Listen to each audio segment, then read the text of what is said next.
जय हिंद दोस्तों, you are welcome in my channel Santosh physics वाला। Today I am going to start a refractive index. In last video I have taught already refraction. Okay, refraction से related ही एक terms आता है refractive index, जो हर जगह आपको ये मिलेंगे। तो इस चीज़ को आपको समझना ही पड़ेगा और बिना इसको समझे आप आगे जा नहीं सकते। और मैं इसको बहुत ही अच्छे से समझाऊंगा, एक अच्छा सा एग्जाम्पल, खूबसूरत सा एग्जाम्पल लेकर के समझाऊंगा। चलिए समझते हैं रिफ्रैक्टिव इंडेक्स क्या होता है। ठीक है, कहानी बाद में, पहले इसको, ठीक है। Refractive index, actually refractive index का मैं सबसे पहले इसको सिंबल ले लेता हूँ। ठीक है, इसकी सिंबल क्या होती है? इसकी सिंबल दोस्तों होती है म्यू। ठीक है, इसको म्यू से भी डिनोट करते हैं और स्मॉल एन से भी डिनोट करते हैं। एक्चुअली होता क्या है, पहले ये देख लेते हैं, उसके बाद हम कुछ ना कुछ करेंगे। बहुत ही मज़ेदार चीज़ बात करेंगे। राहुल और प्रिया की कहानी भी पढ़ेंगे इसी में। राहुल और प्रिया की कहानी, जो हमारे पड़ोस की गांव में रहा करते थे, और इनकी कहानी भी बात करेंगे। ओके, सबसे पहले रिफ्रैक्टिव इंडेक्स क्या होता है, यानी म्यू आर एन होता है। ये है, देखिए, स्पीड ऑफ लाइट इन, क्या अभी समझ में नहीं आएगा, कोई बात नहीं है। Speed of light in vacuum. Sir बोलिएगा व्हाट इज़ वैक्यूम? मुझे क्या पता वैक्यूम। ओके, पता है, don't worry. Speed of light in medium. Okay, ये क्या बता रहे हैं सर? कुछ समझ नहीं आ रहा है, कोई बात नहीं है, सब कुछ समझ में आ जाएगा। Okay, speed of light in vacuum, speed of light in medium, ये है रिफ्रैक्टिव इंडेक्स। मतलब यह रेशियो होता है दो स्पीड का। किसका? दो स्पीड का। मतलब लाइट के ही दो अलग अलग मीडियम में जो रेशियो होते हैं उसी को रिफ्रैक्टिव इंडेक्स बोलते हैं। ध्यान देंगे आप, यानी ये म्यू होता है, म्यू बराबर कि जो वैक्यूम में जो लाइट के स्पीड होता है उसको हम सी बोल दिए, और जो किसी मीडियम में जो लाइट के स्पीड है उसको मैं भी बोल दिए। ओके, क्या लिखा सर आपने? कोई बात नहीं है, अभी भी कुछ समझ में नहीं आएगा। इतना समझिए कि यह रेशियो है स्पीड का, लाइट की स्पीड का। I am right? चलिए, ये क्या है, ये आगे यहाँ से समझ में आएगा। ओके, अब मीडियम क्या होता है यहाँ से समझ लीजिए कि मुझे मान लीजिए कि रिफ्रैक्टिव इंडेक्स निकालना है। ठीक है, रिफ्रैक्टिव इंडेक्स निकालना है, मीडियम का ही निकाल सकते हैं यार, किसी मीडियम का ही रिफ्रैक्टिव इंडेक्स होता है। ठीक है, ग्लास का, वाटर का, इसी सब का जो होता है ना। मान लीजिए कि मुझे रिफ्रैक्टिव इंडेक्स को मैं आई से डिनोट करता हूँ। रिफ्रैक्टिव इंडेक्स ऑफ, मैं ग्लास लिखना चाहता हूँ। ठीक है, इसको मैं म्यू डब्ल्यू लिखता हूँ, सॉरी जी लिखता हूँ, म्यू जी लिखना चाहता हूँ। रिफ्रैक्टिव इंडेक्स में क्या बोला, रिफ्रैक्टिव इंडेक्स क्या होता है? तो speed of light in vacuum divided, medium अलग अलग हो सकते हैं। ऊपर तो यार वैक्यूम में लाइट का स्पीड फिक्स ही होता है ना, लिखेंगे क्या? Speed of light in vacuum divided by, क्या लिखेंगे कि speed of light in medium. What is using this? हम यहाँ पर क्या यूज कर रहे हैं यार? ग्लास यूज कर रहे हैं, ग्लास यानी ग्लास। बोलिएगा क्या हो गया सर? ध्यान, डोंट वरी। मान लीजिए कि ये हमारा क्या, ऊपर में वैक्यूम प्रेजेंट है, ऊपर में मेरा क्या, और नीचे में मेरा क्या है, ग्लास प्रेजेंट है। क्या है? और ऊपर में क्या, वैक्यूम प्रेजेंट है मेरा। समझ रहे हैं ना? ओके, तो लाइट अगर ऐसे चलेगी, ठीक है, वैक्यूम से अगर ग्लास में घुस रही है, वैक्यूम से ग्लास में घुस रही है, तो मुझे पता है कि ऑटोमेटिक इसकी स्पीड चेंज हो जाएगा, क्योंकि वैक्यूम मतलब कुछ नहीं होता है, वहाँ टोटली फ्री जगह होता है। और ग्लास क्या होता है, थोड़ी डेंसिटी होती है, डेंस होती है, मतलब उसकी घनत्व ज़्यादा होती है। ठीक है, तो मुझे पता है स्पीड में चेंज हो जाता है। ठीक है, तो ये स्पीड में जो चेंज होता है, ठीक है, मतलब इसमें जो लाइट का स्पीड होगा उसकी बटा इसकी, मतलब इसमें जो लाइट का स्पीड होगा इसमें उससे डिवाइड कर देंगे क्या, जो ग्लास में स्पीड होगा जो लाइट का, उसे डिवाइड कर देंगे तो पता है किसकी रिफ्रैक्टिव इंडेक्स निकल जाएगा, ग्लास का। भाई दोस्तों ये रिफ्रैक्टिव इंडेक्स नामक ऐसा चीज़ होता है, एक क्वालिटी होती है, एक प्रकार का प्रॉपर्टी होती है मीडियम का, समझ रहे हैं ना।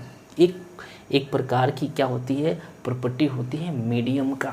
ठीक है, ये समझने से पहले देखिए एक चीज़, हाँ इससे पहले एक चीज़ और समझा देना चाहता हूँ। ठीक है, बहुत कुछ हम आगे सीखेंगे।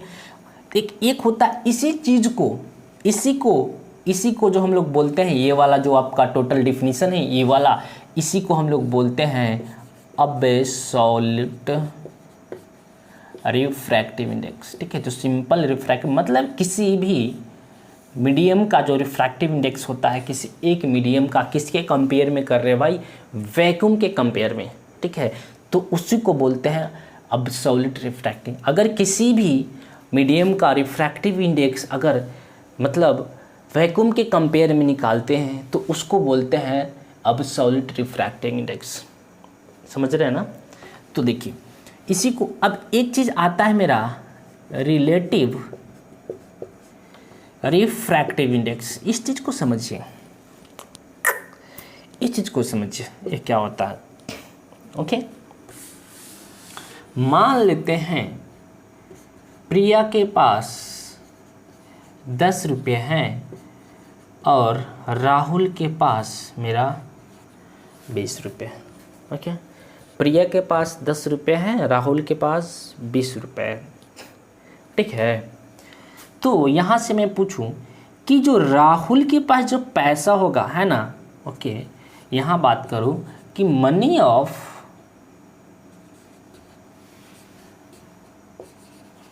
Rahul with respect to Priya, मतलब प्रिया की कंपेयर में राहुल के पास कितना पैसा, 2 गुना पैसा है। क्या है, 2 गुना पैसा। 2 गुना का मतलब राहुल का पैसा डिवाइडेड बाई प्रिया का पैसा नहीं करेंगे तो क्या आ जाएगा मेरा 2। मतलब जो राहुल के पास जो पैसा है या राहुल का जो पैसा है प्रिया से 2 गुना है। समझ रहे हैं। तो यहाँ पर राहुल का कंपेयर किससे कर रहे हैं, प्रिया से कर रहे हैं, डोंट वरी। तो हम यहाँ पर उसी तरह इसी को बोलते हैं रिलेटिव बोलते हैं, मतलब एक दूसरे से रिलेशन बैठा रहा है, हमारा रिश्ता बैठा रहा है। रिलेटिव रिफ्रैक्टिव इंडेक्स कुछ ऐसा ही है, मतलब यहाँ पर एक आदमी की पैसा का कंपेयर दूसरे आदमी की पैसा से कर रहे हैं। यहाँ पर रिफ्रैक्टिव इंडेक्स मतलब एक मीडियम का रिफ्रैक्टिव इंडेक्स का कंपेयर दूसरे मीडियम की रिफ्रैक्टिव इंडेक्स से करेंगे, वो हो जाएगा मेरा रिलेटिव रिफ्रैक्टिव इंडेक्स। क्या हो जाएगा मेरा रिलेटिव रिफ्रैक्टिव इंडेक्स। समझ रहे हैं ना इस चीज़ को। तो क्या हो जाएगा, मतलब रिफ्रैक्टिव इंडेक्स ऑफ, इधर ही लिख रहा हूँ जगह है, refractive index of one medium with respect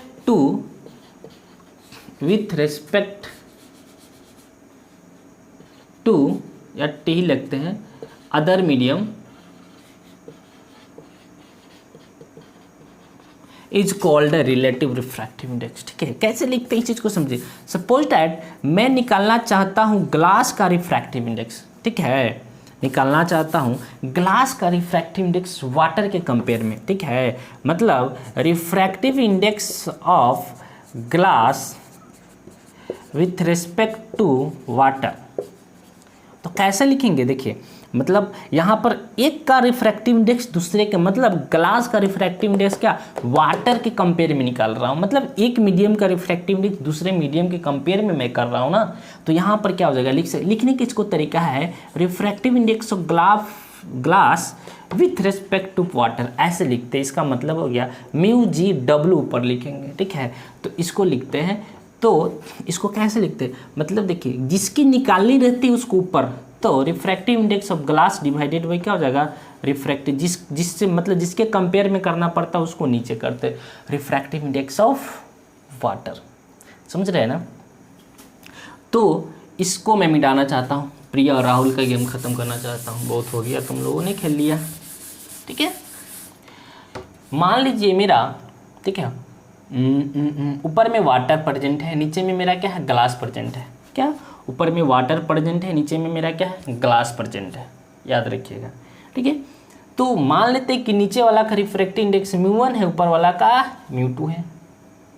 ठीक है, तो नीचे वाला में स्पीड v1 होगा, ऊपर ही μ1 कुछ मान लिए, ऊपर ही म्यू वन मानिए, नीचे म्यू टू मानिए, तो ऊपर V1 हो जाएगा लाइट का स्पीड, नीचे V2 हो जाएगा। मतलब ये क्या है, वाटर है टोटल, ये मेरा क्या वाटर प्रेजेंट है, नीचे मेरा क्या है ग्लास प्रेजेंट है, ठीक है। तो इसमें मेरा लाइट का स्पीड कुछ और होगा और इसमें मेरी लाइट की स्पीड कुछ और होगी कि नहीं होगी? सो हो क्या हो गया, चलिए तो मैं क्या लिखा अभी थोड़ा देर पहले, म्यूजी निकाला, रिफ्रैक्टिव इंडेक्स ऑफ ग्लास, क्या लिखेंगे, मतलब speed of light in vacuum, इसको सी लिख सकते हैं, speed of light in vacuum को सी, और ठीक है जो मीडियम मैंने क्या यूज कर रहा, ग्लास, ओके। तो ग्लास में देखिए रिफ्रैक्टिव वेलोसिटी क्या है मेरा V2 है, तो मैं V2 लिखी, तो C/V2 लिखूँ।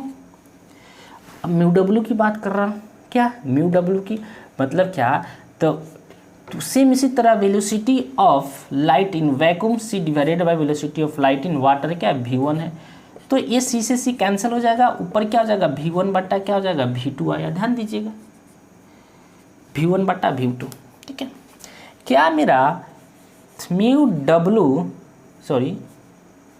म्यू जी डब्ल्यू की बात कर रहा हूँ, क्या आया, देखिए रिफ्रैक्टिव इंडेक्स ग्लास में क्या माना मैंने, ये म्यू2 माना है, म्यू2, और वाटर में क्या माना है म्यू1 माना है, तो क्या इतना बराबर क्या आया V1/V2, क्या इससे आपको पता चल रहा है, इससे क्या पता चल रहा है, इससे पता ये चल रहा है कि दैट मीन्स मेरा जो म्यू है refractive index inversely proportional to speed of light.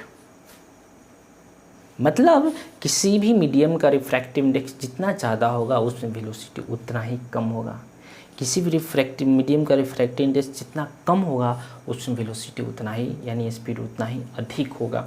चलिए इसको हम एक एग्जांपल से समझते हैं।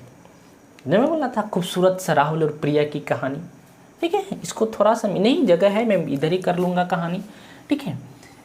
मेरे गांव के बगल में, मतलब मेरे पड़ोसी गांव में एक राहुल नाम का लड़का रहता था जिसको प्रिपरेशन करना था आईआईटी का, और वो बंदा आईआईटी का सपना भी देखा था और सोचा था कि आईआईटी हो जाएगा, और बंदा था भी उस तरह से कर भी लेता होता, ठीक है। बट बड़ी स्मूथली मान लीजिए कि आईआईटी की तैयारी कर रहा है, जा रहा है, तैयारी कर रहा है, बहुत प्यार से जा रहा है। यहाँ पर कोइंसिडेंटली जो होता है ना, इसको मुलाकात हुआ प्रिया से, इस जगह पर मुलाकात हुआ प्रिया से, इसको हो गया लव, इसको हो गया लव। बंदा इधर फ्री था, इसको कोई रोकने वाला नहीं था, इसको हो गया। पर तो जैसे इस पॉइंट पर मिला और आगे बढ़ेगा ना, अब आगे तो बढ़ना है, ठीक है ना, समय किसी के लिए थोड़ी रुकता है, रुकेगा थोड़ी, समय बढ़ते गया। जैसे अब बंदा को अगर कुछ इधर अच्छा चल रहा था, एकदम सीधा जा रहा था, तो ये तो सीधा जाना चाहिए था ना इसको, बट इसको तो हो गया लव, ये अपना रास्ता भटक गया, मतलब प्यार के चक्कर में पड़ गया, रास्ता भटक गया। अब जो इसकी स्पीड थी तैयारी करने की वो कम हो गई, क्योंकि इसके दिमाग में प्रेशर पड़ गया, क्योंकि इसके दिमाग में जंग बैठ गया है ना। और जो पहले फ्री था, कोई नहीं था, अब इसके दिमाग में उसकी आंखें, उसकी बातें है ना, उसकी स्माइल, उसकी हेयर, उसके कपड़े, उसकी बात, हर चीज़ उसके दिमाग में बढ़ गई। तो मतलब उसकी दिमाग क्या होगा, ज़्यादा डेंस हो गया, भर गया। और दिमाग भर गया तो उसके दिमाग में जो चल रही थी वो सीधी नहीं चलेगी, मतलब वो स्लो हो जाएगी। तो बहुत कुछ कचरा भर गया ना, ओके, लड़की की खूबसूरती, ओके। तब देखिए फ्री था तो इसमें जो इसकी स्पीड था अच्छा खासा था, अब व्यस्त हो गया, इसकी मतलब इसके दिमाग में बहुत कुछ आ गया, इसमें स्पीड कम हो जाएगा, ऑटोमेटिक कम हो जाएगा, बूस्ट नहीं कर देगी लड़की आके, बहुत रेयर केस में होता है। जस्ट यहाँ समझो कि उसकी स्पीड कम हो जाएगी। जो बंदा आईआईटी की प्रिपरेशन कर रहा था, अब उससे शायद होगा कि नहीं होगा मुझे नहीं, क्योंकि स्पीड कम हो गई, ओके। तो सेम वही कहानी होता है इस लाइटवा के साथ, समझ गए नहीं। लाइटवा अगर फ्री में रहेगा, मतलब वैक्यूम में रहेगा, उसको कोई रोकने वाला नहीं है, तो उसकी स्पीड बहुत अच्छा खासा रहा था, सबसे ज़्यादा रहा था। और वैक्यूम के अलावा किसी चीज़ में घुस गया, या पानी में घुसे, या कांच में घुसे, या किसी डायमंड में घुसे, ऑटोमेटिक उसकी स्पीड क्या हो जाएगी, कम हो जाएगी। एक चीज़, क्योंकि यहाँ पर जहाँ जहाँ स्पीड कम होती है वहाँ पता है क्या होता है, रिफ्रैक्टिव इंडेक्स उसकी ज़्यादा होती है। देखिए यहाँ भी इस बात का इसको इफेक्ट पड़ेगा कि लड़की कितना ज़्यादा सुंदर है यार, है कि नहीं। अगर ये लड़की कुछ ज़्यादा ही खूबसूरत होगी, है ना, मोहब्बत, उसकी जो मोहब्बत, उसकी प्यार, उसकी अट्रैक्शन जितना ज़्यादा होगा ना, अट्रैक्शन दोनों के बीच में जितना ज़्यादा होगा, जितनी लगाव ज़्यादा होगी, उतनी इसकी स्पीड कम होगी पढ़ाई की, है कि नहीं। ओके, तो यहाँ पर अगर ज़्यादा मतलब वो अट्रैक्शन होगा दोनों के बीच में, कुछ ज़्यादा हो जाएगा, ये अब कुछ नहीं दिखता, तू मेरी हो, ये फलाना, तुम्हारे सिवा कुछ नहीं है, ये मतलब ऐसा कुछ होगा, तो बंदो उसको भूल गया ना, समझो आईआईटी क्या है ना, तो उसकी स्पीड बहुत कम हो जाएगी। अगर यही इसके पास थोड़ा थोड़ा just normally as a friend रहेगा, हाँ हाय हेलो पर चलेगा, ठीक है, कैसे हो, पढ़ाई लिखाई चल रहा है, ठीक ठाक, थोड़ा सा कम होगा बट चलेगा ज़रूर, ठीक है। तो वहीं पर अगर कुछ नहीं है, just as a normal as a friend है, कोई अट्रैक्शन नहीं है, तो बंदा सीधा जाएगा, कोई दिक्कत नहीं होगा, कोई रोकने वाला नहीं होगा। पर यहीं पर होता है सेम चीज़। तो यहाँ पर अगर मोहब्बत ज़्यादा तो स्पीड कम, यानी यहीं पर अगर रिफ्रैक्टिव इंडेक्स इसकी ज़्यादा तो समझ लीजिए लव को जो रिफ्रैक्टिव इंडेक्स से कंपेयर कर लीजिए ना यार। अगर रिफ्रैक्टिव इंडेक्स जितना ज़्यादा रहतो उतना ज़्यादा स्पीड का तो कम रहतो, समझ ली। जितना ज़्यादा अगर रिफ्रैक्टिव इंडेक्स रहता मीडियम की, उतना स्पीड क्या रहेगा, कम रहेगा। ओके, सेम इस चीज़ से सब कंपेयर कीजिए। मतलब what is science is nothing, science is just you can compare with your real life. Okay, ये हमसे दूर नहीं है और ना हम इससे दूर है। ओके, सब कुछ साथ में चलता है। ओके, अच्छा लगा होगा तो प्लीज़ वीडियो को जो था लाइक ज़रूर कीजिएगा, शेयर कीजिएगा और अपने दोस्तों को, और सब्सक्राइब जरूर कर दीजिएगा, बेल आइकन को क्लिक कर दीजिए ताकि नेक्स्ट वीडियो आप तक पहुँचे। मैं जल्द ही फिर नेक्स्ट वीडियो लेकर के आता हूँ। Thank you so much.